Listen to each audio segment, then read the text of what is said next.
মন্দিরে নিয়ে জলটা ঢালার ব্যবস্থা, যে কাবার নিয়ে ভক্তরা এসছে এত দূর দিয়ে, যে কোনো সিস্টেম নেই। তো আমাদের প্রচুর ঠান্ডা, তার জন্য কথা বলতে বলতে আটকে যাচ্ছি।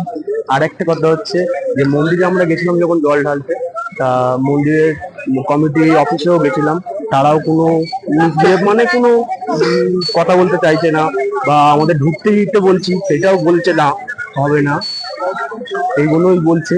তারপরে কি হলো, পুলিশের কাছে যাচ্ছি যে স্যার আমাদের একটু ঢুকিয়ে দিন, বলছে না না ঢোকানো যাবে না, তোমাদের লাইন নিয়েই জল ঢালতে হবে, তোমাদের আলাদাভাবে কোনো সিস্টেম নেই। এবার আমরা প্রচুর দূর দিয়ে লাইন দিয়েছে, যখন জল ঢালতে যাচ্ছে মন্দিরের ভেতরে তখন বলছে এখানে জল ঢালা এখন হবে না। কেন হবে না? ভোরবেলা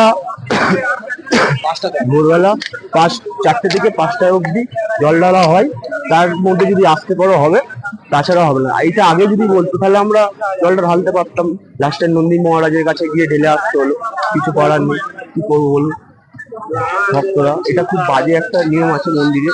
তারপরে কোনো খুবই খুবই বাজে নির্দেশ করেছে আমাদের সঙ্গে, এটা আমরা বলতে চাই। ভক্তরা আমরা 4 ভক্ত এসেছি, এদিকে আছে আমাদের ভক্তরা সব, এটাই বলতে চাই যারা আসতে চাও ভক্তরা, কিংবা আসবে ভাবছো, এইগুলো একটু তোমাদের সাবার করতে হবে কেদারনাথে আসতে গেলে, এটা আমি বলতে চাই। কিন্তু ভক্তরা খুবই বাজে সিস্টেম, এখানে এত খাড়াই যাতে 70-80 কেজি কাবার নিয়ে উঠছি, কোনো মানে রিপ্লাই নেই, যা ইচ্ছা তাই করছে এরা, এই হচ্ছে ব্যাপার। হর হর মহাদেব, জয় শ্রী কেদার।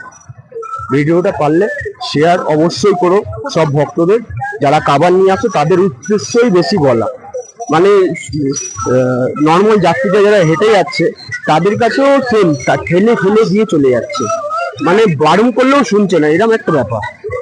ভক্তরা তোমরা এই ভিডিওটা শেয়ার করো। হর হর মহাদেব।